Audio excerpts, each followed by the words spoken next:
Bismillahirrahmanirrahim. Baik, kita lanjutkan untuk belajar. Berikutnya, kita ingin menginstal paket-paket atau aplikasi ke dalam Debian server ini. Nah, ya kan. Jika kita ingin menginstal paket di Windows, biasanya kan kita tinggal download file exe-nya, kemudian kita klik 2 kali file exe-nya yang sudah di-download, terus kita ikutin langkah-langkahnya, klik tombol next sampai finish, ya kan. Kalau kita mau install aplikasi di Android, biasanya kita buka Play Store dulu. Kalau kita mau install aplikasi di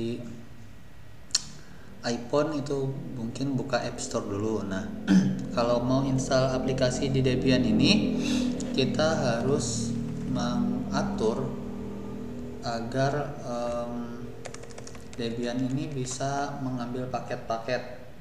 Nah, Debian ini paket-paketnya bisa menggunakan DVD. Jadi kita harus mengumpulkan DVD 1, DVD 2, DVD 3, atau bisa juga langsung dari internet. Nah, dari pertemuan sebelumnya kan kita sudah bikin Debian ini udah bisa connect ke internet nih. Berarti ya udah deh, kita install dari internet aja. Karena kalau kita harus mengumpulkan DVD, berarti kita harus download DVD-nya dulu, ya kan, atau copy. Artinya effort yang kita keluarkan itu lebih besar. Download file DVD itu kan lebih besar. Tapi ketika menggunakan file DVD, kita nggak ketergantungan lagi sama internet kalau mau menginstal. Bedanya kalau pakai internet, kita hanya perlu download paket yang ingin kita install aja dari internet, dari server repositorinya. Ya udah, terus kita install. Cuman setiap kali menginstal kita harus ada internet. Nah, seperti itu. Baik, file yang harus kita edit untuk mengkonfigurasi repository itu ada di file, saya catat di notepad aja seperti biasa.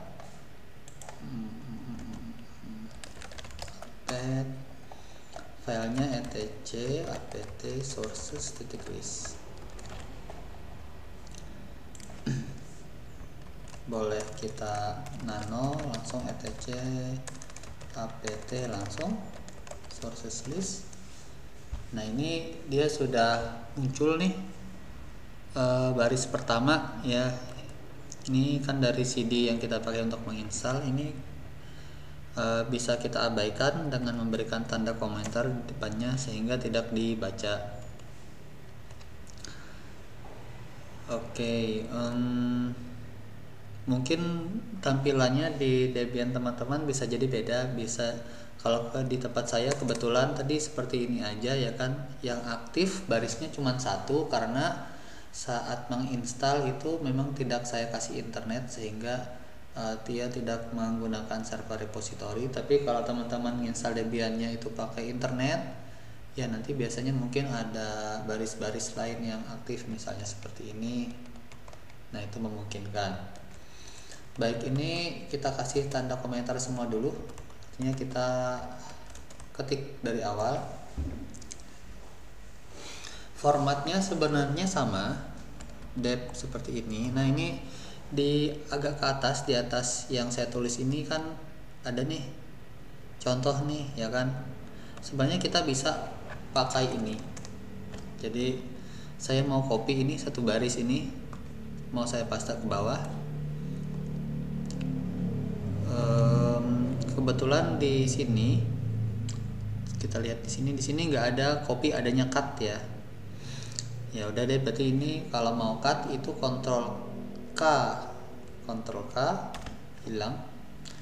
Terus kita paste di tempat yang sama, Ctrl U, sudah muncul. Nah, baru kita paste lagi di bawahnya, Ctrl U lagi. Jadi ini kita paste 2 kali. Nah, ini sudah muncul.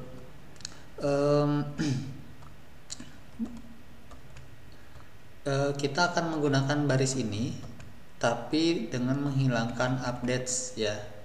Jadi kita ambil yang bullseye-nya aja. bullseye updates-nya nggak kita pakai, karena kita ingin ngambil yang utama dulu, yang bullseye yang utama dulu. Jadi kalau updatean nggak usah dulu deh, nggak apa-apa, yang penting kita nyoba dulu aja. Cuman nanti kalau teman-teman mengkonfigurasinya itu server yang production, sebaiknya yang updates-nya diaktifkan ya, karena itu untuk menjaga keamanan. Baik, seperti ini saja sebenarnya sudah cukup. Kita simpan, enter, kita kembali. Terus untuk ngecek apakah ini sudah bisa berhasil atau belum, atau kita untuk, jadi gini, setelah kita menentukan kita servernya misalnya dari sini nih misalnya kan, nah kita akan menggunakan perintah apt-get update untuk mendownload daftar isi paket yang ada di dalam server tersebut, sehingga ketika kita di belakang hari ingin memerintahkan menginstal aplikasi tertentu, dia tinggal lihat daftar isinya, terus dari daftar isi tersebut dia udah tahu nanti mau ambilnya dari alamat mana di dalam server tersebut, seperti itu. Nah, dilihat di sini dia mengambil 3 file, in release, AMD package, AMD64 package, sama translation English-nya. Nah, kalau sudah seperti ini berarti kita sudah berhasil mengupdate server Debian ke repository. Kebetulan yang saya gunakan ini adalah alamat server repository yang default ya, dari Debian-nya langsung. Tentu ini kalau koneksi internetnya cepat sih nggak masalah, tapi kadang-kadang server repositorinya ini nih agak lambat, sehingga beberapa orang Indonesia itu membuat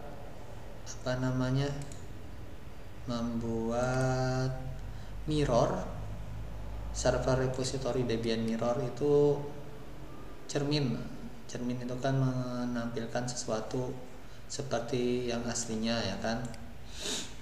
Nah, jadi kita bisa cari server mirror Debian, kebetulan yang saya gunakan ini Debian 11 bullseye, itu seperti ini. Kita cari, ada kok di Indonesia. Nah, untuk Debian 11 kan nama Debiannya bullseye ya. Nanti kalau teman-teman pakai versi Debian yang selain Debian 11, misalnya Debian 10, 9, 8, atau mungkin ke depan beberapa waktu mendatang nanti pakai Debian 12, nanti bullseye-nya diganti aja, disesuaikan dengan nama Debian teman-teman. Jadi nggak harus bullseye seperti itu. Kita coba klik ini. Nah, ini ada banyak. Contohnya yang pertama dari Kambing UI. Ini dep http kambing UI Debian bullseye. Sini sama ya kan. Nah, bedanya yang kita pakai tadi cuman main doang. Kalau kita perhatikan punya orang ini ada contrib, non free. Nah, rata-rata ada main, contrib, non free ya kan. Oke, anggaplah kita coba pakai yang ini nih. Kita coba yang ini. Kita edit lagi file source list kita. Ini kita kasih tanda pagar. Baik, ini kita coba sandingkan. Pak, bisa nggak sih sebenarnya ini di copy? Kita coba dulu ya. Kita coba ini. Bisa nggak nih copy?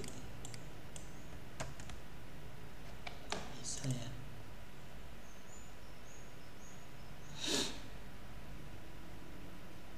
Mungkin harus dicari dulu caranya, ini nggak bisa di copy ya kayaknya ya. Kita ketik manual aja, dep http kambing.ui ac.id Debian. Teman-teman kalau mau nyoba nggak harus seperti saya pakai Kambing UI ya, boleh yang lain juga. Di sini saya nggak pakai tiga-tiganya, saya cuma pakai yang ini aja, bullseye update. Kalau teman-teman mau di rumah internetnya kencang nggak masalah, tapi kalau enggak ya nggak apa-apa. Kemudian yang security-nya juga sebaiknya dipakai sih, tapi di sini saya nggak pakai biar cepet. Bullseye, main, contrib, non-free. Mirip ya barisnya dengan yang di atasnya, jadi sebenarnya pada intinya sama aja, cuman berbeda di alamatnya yang ini aja nih. Nah, ininya doang nih yang beda. Kita simpan, kita keluar, terus kita kasih perintah apt-get update kalau Debian-nya yang lama. Kalau Debian baru cukup apt update aja udah cukup juga.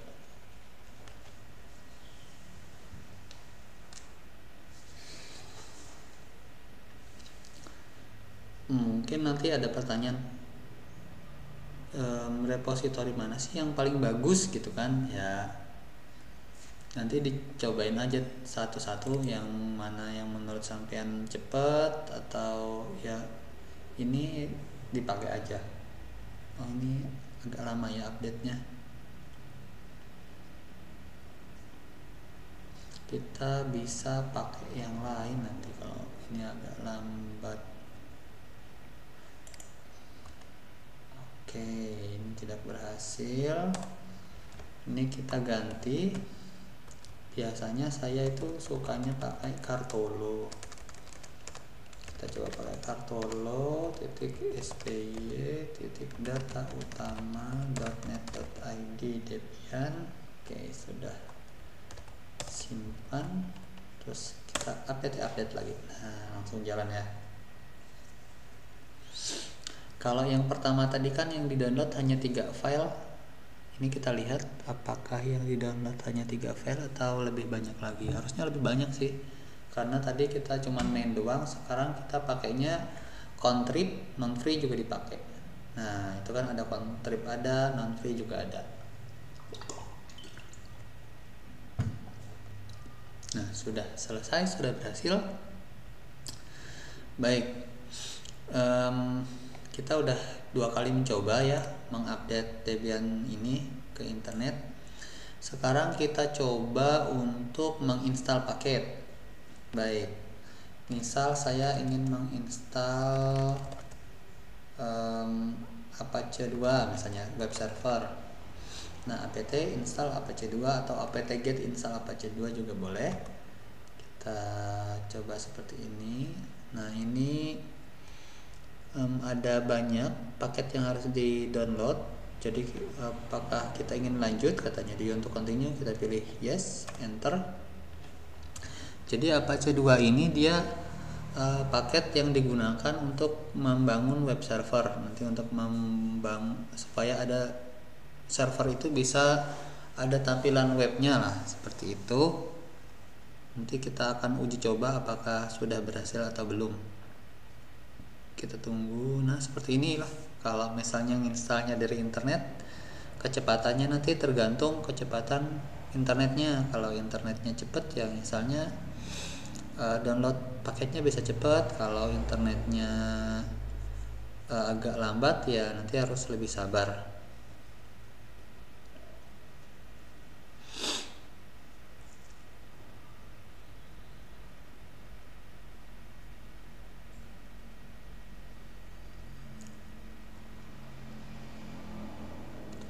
Baik, sudah berhasil.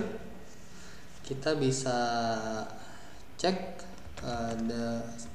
apakah itu sudah running atau belum Apache-nya dengan perintah systemctl status Apache 2. Nah, ini dia sudah running ya. Artinya ini bisa kita tes. Kita cek lagi IP address Debian-nya berapa. IP address Debian-nya 172.16.15.100. Kita cek ulang apakah IP tersebut masih bisa diping dari Windows-nya. Nah, ini masih bisa, dia masih reply. Kita ketik aja deh IP-nya di sini 172.16. Ini kok mandek. 15.100, kita enter. Nah, kalau udah muncul tampilan Apache 2 seperti ini, artinya ini udah berhasil. Kalau kebetulan nggak ada klien yang terkoneksi, bisa juga kita install curl untuk ngecek web servernya. Jadi kita curl misalnya localhost boleh. Nah ini sudah bisa, atau kita curl IP-nya 16 15 100 juga sama. Nah nanti dikasih file HTML yang kalau ditampilkan di web browser itu seperti ini. Nih, please use rebar. Nih sama ya kan, seperti yang di sebelah situ. Baik, ini sudah berhasil untuk menginstal dan mengkonfigurasi repository dan menginstal paket dari internet ya.